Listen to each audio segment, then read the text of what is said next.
Hi everyone, आप सभी का एक बार फिर से एजुकेशनल चैनल में स्वागत है। और आज की वीडियो में हम आपके साथ डिस्कस करने जा रहे हैं पीएचडी एडमिशन के रिटन टेस्ट के क्वेश्चन पेपर के ऊपर, क्योंकि हमारे चैनल के माध्यम से आप सभी के द्वारा मांगा जा रहा था कि क्वेश्चन पेपर लाइए विद आंसर की के साथ। तो आज की वीडियो में पीएचडी एडमिशन के लिए जो रिटन टेस्ट होता है उसका क्वेश्चन पेपर हम लेके आए हैं, और वो सभी के लिए कंपलसरी है। वो क्वेश्चन पेपर लेके आए हैं सेक्शन ए रिसर्च मेथोडोलॉजी का।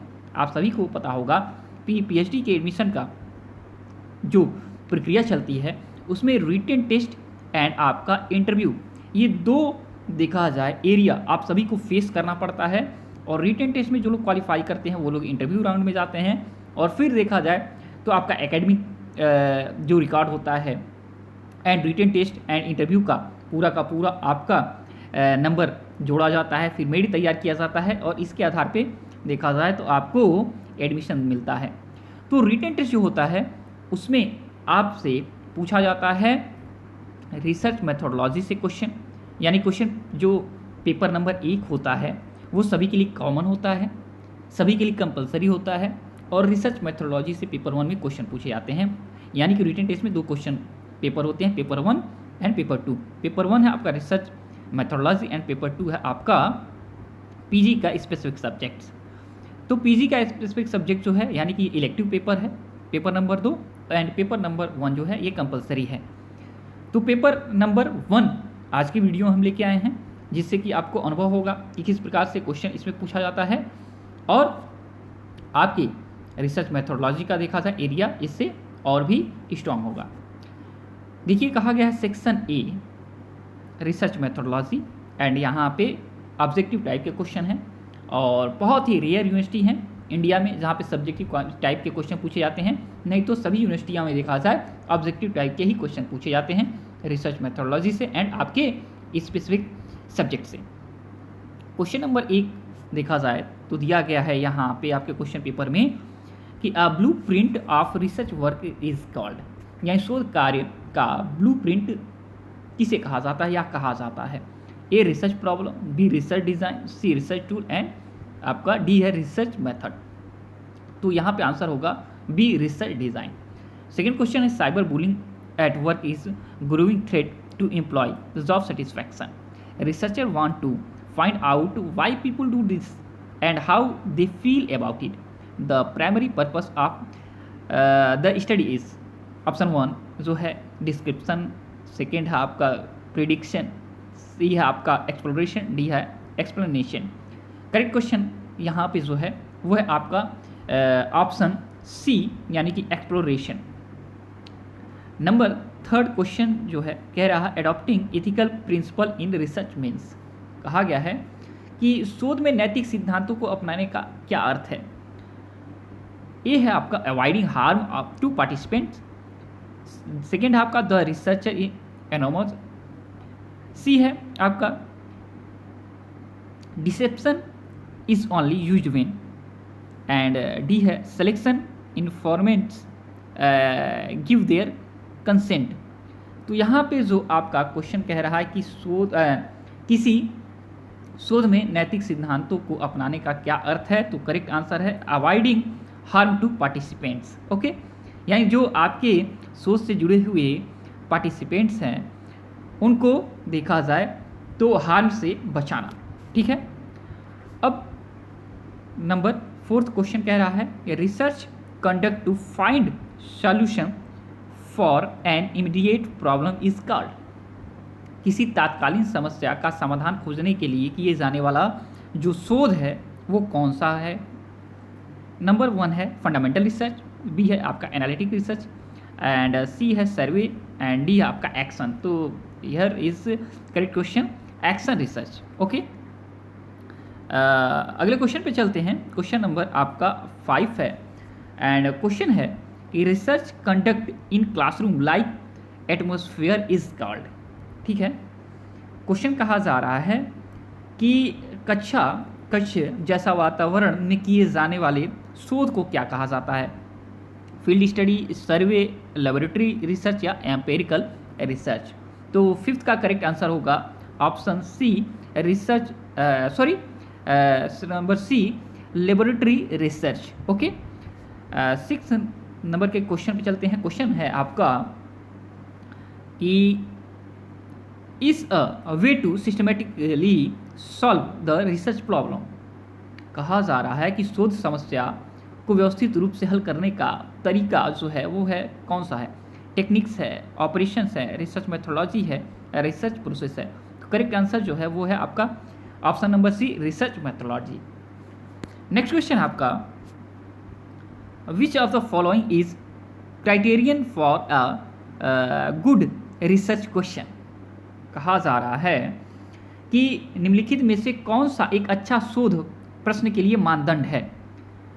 तो ऑप्शन ए है question should be long and use, B है question should show where my research bias are, third option है question should be sound contemporary, and D है question should correct with establish theory and research. तो seventh का correct option है option D, question should connect to establish theory and research. Okay, connect. Question number 8 है, converting a question into a researchable problem is called. किसी प्रश्न को शोध योग्य समस्या में परिवर्तित करना क्या कहलाएगा इसमें से। A solution, B examination, C problem formulation, and D आपका प्रॉब्लम सॉल्विंग। तो करेक्ट आंसर है प्रॉब्लम फॉर्मुलेशन। ओके, 9 नंबर के क्वेश्चन पे चलते हैं और क्वेश्चन है कि when a concept is operationalized is called. कहा गया है कि जब कोई अवधारणा क्रियान्वित होती है तो उसे क्या कहा जाता है। हाइपोथेसिस कहा जाता है, वेरिएबल, कॉन्सेप्ट या कंस्ट्रक्ट। तो 9th का करेक्ट आंसर है नंबर जो डी है, कंस्ट्रक्ट। नंबर 10 क्वेश्चन पे चलते हैं। Question a is a abstraction formed by generalization form particulars. कहा गया है कि एक विवरण से सामान्यीकरण द्वारा गठित अमूर्त है। ठीक है, कहा गया हाइपोथेसिस, वेरिएबल, कंसेप्ट या कंस्ट्रक्ट। तो नंबर यहाँ पे जो करेक्ट है वो है आपका 10th का सी, यानी कि कंसेप्ट। नंबर 11 पे चलते हैं। क्वेश्चन कहा गया a tentative proposition subject to test is called. कहा गया परीक्षण के अधीन या अंतर्गत एक अस्थायी प्रस्ताव जो है उसको क्या कहा जाएगा। वेरिएबल, हाइपोथेसिस, डेटा या कंसेप्ट। तो यहाँ पे करेक्ट आंसर है हाइपोथेसिस। नेक्स्ट क्वेश्चन है आपका 12 नंबर का, proposition which describe the characteristics are called hypothesis. Okay, खाली स्थान दिया गया है, हाइपोथेसिस दिया गया है। कहा गया है क्वेश्चन नंबर 12 में कि वे कथन या प्रस्ताव जो विशेषताओं का वर्णन करते हैं वो कौन सी परिकल्पना इसमें से कहलाती है। तो यहाँ पे कहा गया है कि डिस्क्रिप्टिव, इमेजिनेटिव, रेशनल या कैजुअल। तो यहाँ पे करेक्ट आंसर जो है वो होगा descriptive. Okay, and next question है 13th नंबर का, hypothesis which explain relationship between two variable is called. 13 number का क्वेश्चन कह रहा है वह परिकल्पना जो दो चरों के बीच संबंध की व्याख्या करती है क्या कहलाती है। Casual hypothesis, relational hypothesis, descriptive या टेंटेटिव हाइपोथेसिस। तो यहाँ पे करेक्ट आंसर है B, rational hypothesis. Next question है question number 14, the sum of all the square deviation is divide by the total number of abbreviations to calculate. Question कह रहा है सभी वर्गों के विचलन के योग को जो प्रेक्षणों की कुल संख्या है से विभाजित किया जाए तो कौन सा कैलकुलेट कहलाएगा। तो proposition deviation, population variance and sample deviation and sample variance. तो यहाँ पे करेक्ट आंसर होगा 14th नंबर के क्वेश्चन का बी, सैंपल डेविएशन।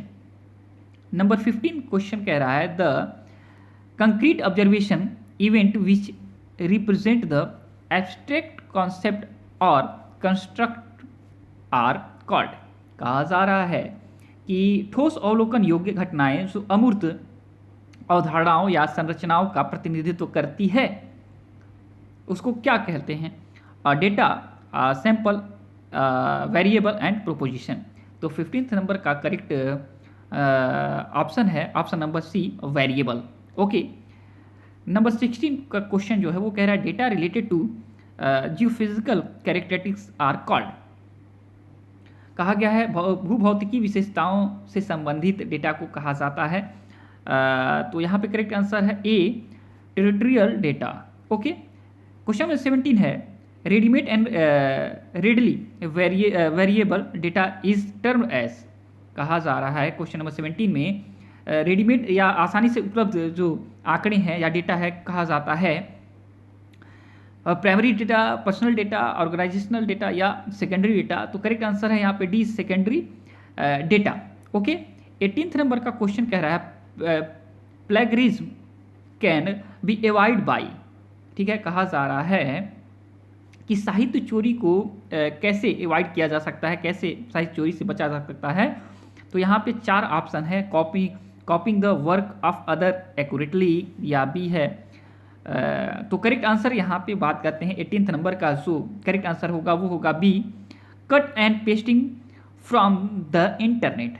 ठीक है, नेक्स्ट क्वेश्चन 19th नंबर का, a two way systematic conversation between investigation and respondent is called.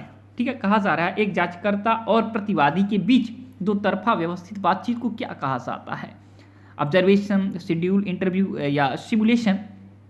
तो करेक्ट आंसर यहाँ पे है option number C interview. Question number 20 कह रहा है कि question which allow only a few alternative way of answering is called.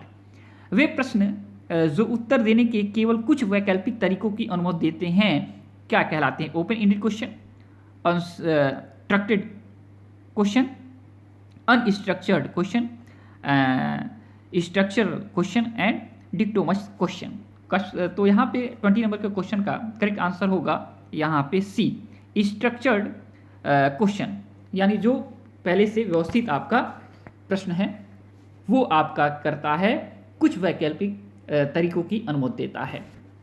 Next question पे चलते हैं और यहाँ पे देखें तो बाइलिंगुअल को क्लोज करते हैं, सिर्फ आपका क्वेश्चन पढ़ के यहाँ पे आंसर दे देंगे हम। ठीक है, किसी की जरूरत होगी तो वो ट्रांसलेट कर लीजिएगा ये क्वेश्चन हिंदी में और करेक्ट आंसर देख लीजिए। क्वेश्चन नंबर 21 है question in which only 2 alternative are possible is called. Okay, question number 21 का करेक्ट आंसर होगा कि मल्टीपल चॉइस क्वेश्चन होगा या डिक्टोमस क्वेश्चन होगा, ओपन इंडेड होगा या स्ट्रक्चर्ड होगा। यहाँ पे करेक्ट आंसर है 21 का बी डिक्टोमस क्वेश्चन। क्वेश्चन नंबर 22 है the difference between the sample value expected and the estimate value of the parameter is called. तो यहाँ पे करेक्ट आंसर जो होगा 22 का वो होगा ऑप्शन नंबर बी जो होगा वो होगा बायस। क्वेश्चन नंबर 23 है a technique of buildings of a list or a sample of a special population by using an initial set of member as informants is called। तो यहाँ पे करेक्ट आंसर होगा 23 का B snowball sampling. Okay, 23rd का option B snowball sampling. 24th number का question है assigning numbers numerals और other symbols to categorize और रिस्पॉन्स इज कॉल्ड। तो करेक्ट आंसर यहाँ पे होगा option number B coding. Okay, assign numerals और अदर सिंबल्स, तो ये होगा आपका कोडिंग। ठीक है, 25th नंबर का क्वेश्चन यहाँ पे जो है ये है आपका summarizing raw data and displaying them on concept statistical table for analysis is. Okay, तो यहाँ पर 25th नंबर का क्वेश्चन का करेक्ट आंसर है ए टेबुलेशन। क्वेश्चन नंबर 6 है विच कोरिलेशन इज द स्ट्रॉन्गेस्ट। ठीक है, विच कोरिलेशन इज स्ट्रॉन्गेस्ट आपका वो है आपका -1.00। ओके, सबसे स्ट्रॉन्गेस्ट आपका कोरिलेशन है। नेक्स्ट क्वेश्चन है आपका question number 27 selecting every 5th female entering the mall is example of. तो यहाँ पे सैम्पलिंग का कहा जाता है कि कौन सा टेक्निक होगा अगर इस तरीके से चूज किया जा रहा है किसी मॉल में, तो 20 आपका 7th का होगा सिस्टमैटिक सैम्पलिंग। ओके, 28 है which of the following scale possess an absolute zero. Okay, 28 का जो है ऑप्शन डी है रेशियो स्केल। ठीक है, क्वेश्चन नंबर 29 है process of administrating the first draft of the questionnaire of a small group of respondent in order to refine it and arrive at the final version is called. तो 29th का correct answer होगा option C pilot testing. Next question है 30 number का the salary of Rohan is more than the salary of Rakesh, this is example of. यहाँ पे correct answer होगा 30 number का question का ऑर्डिनल स्केल। क्वेश्चन नंबर 31 है all statement about qualitative research are true except. ठीक है, तो यहाँ पे करेक्ट आंसर होगा 31st का option number D can be used to test casual hypothesis. Okay, question number 32 है आपका the covariance is measure of strength of the relationship between two variables. B है an unstandardized version of the correlation coefficient and C कहा गया both A B and D कहा गया none of this. तो यहाँ पे 32 नंबर का question का करेक्ट आंसर है सी, यानी बी और ए दोनों ऑप्शन यहाँ पे सही रहेगा। ओके, क्वेश्चन नंबर 33 है the correlation coefficient is used to determine. Okay, तो यहाँ पे करेक्ट आंसर 33 का जो होगा वो होगा ऑप्शन नंबर सी।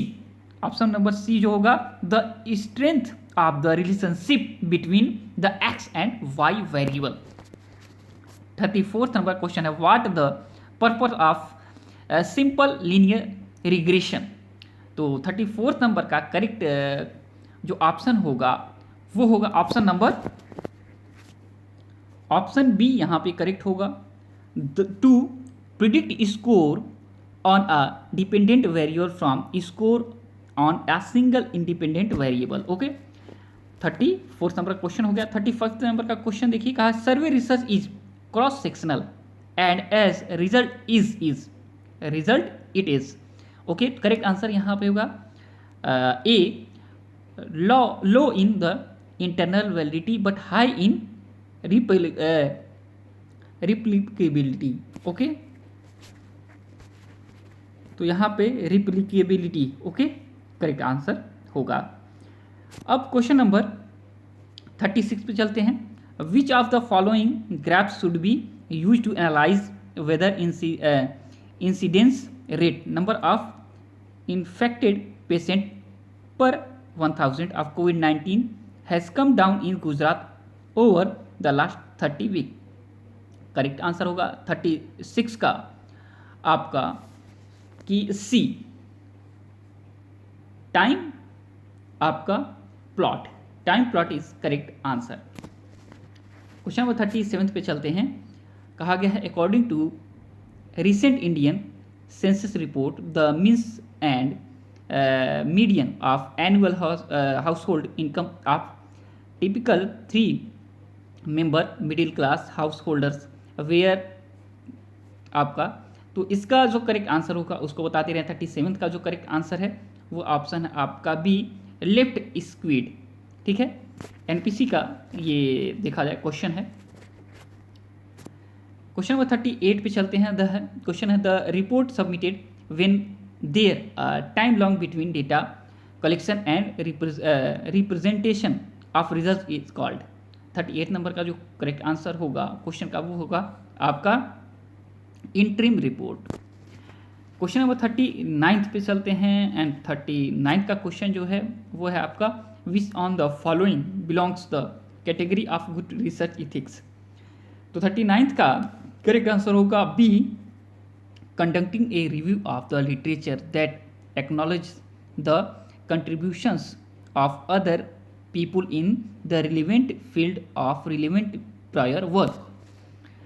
14th नंबर के क्वेश्चन पे चलते हैं। कहा गया failure to acknowledge the borrowed material is called. तो यहाँ पे करेक्ट आंसर होगा 14th नंबर का क्वेश्चन का option D plagiarism. Okay, 41 number का क्वेश्चन जो है कहा गया है यहाँ पे mean that's participant identify although no to the researcher is not related to anyone outside of researcher and his or herself। 41 number का करेक्ट आंसर होगा B confidently. Okay, 42 number question है what the advantage of using internet survey to supplement traditional postal questionnaires. यहाँ 42 number का question का correct जो answer होगा वो होगा डी, यानी कि it boost response rate by allowing people to respond in the way that's most convenient for them. Next question है which of the following is not a reference management software. Okay, तो यहाँ पे 43rd number का question जो है उसका correct answer होगा D. Next question है 44 नंबर का what is distinctive about asynchronous online communication. तो आपका ये होगा 44th नंबर का question correct answer the interviewers and their respondents write different times. Okay, synchronous and asynchronous आपका टाइप ऑफ कम्युनिकेशन आपका। यहाँ पे अब आते हैं 45th नंबर का क्वेश्चन पे which on the thesis which of these is like.